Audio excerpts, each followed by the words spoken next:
بسم اللہ الرحمن الرحیم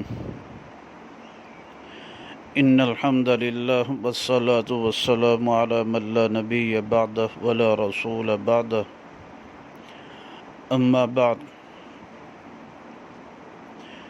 عقیدہ ختم نبوت کے بارے میں 200 سے زائد احادیث مبارکہ مروی ہیں۔ ان احادیث مبارکہ میں سے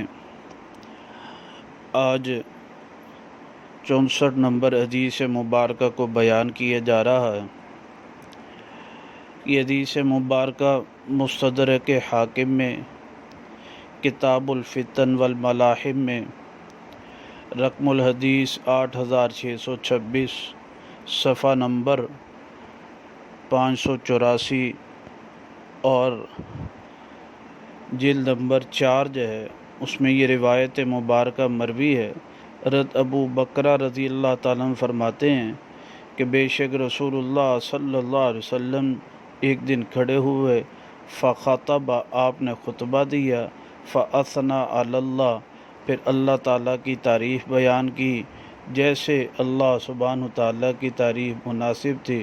ثم قال، پھر آپ نے فرمایا، اما بعد فقد اکثرتم فی شان مسیلمۃ، کہ تم لوگ مسیلمہ کے بارے میں چیمے گوئیاں کر رہے ہو، گفتگو کر رہے ہو۔ وَأَنَّهُ كَذَّابٌ مِن جُمْلَةِ 30 كَذَّابًا، بے شک وہ مسیلمہ کذاب ہے 30 جھوٹوں میں سے ہے۔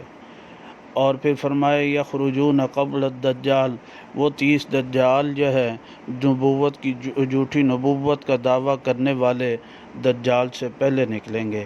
آپ علیہ الصلاۃ والسلام نے مسیلمہ کذاب کے بارے میں فرمایا کہ وہ کذاب ہے، جھوٹی نبوت کا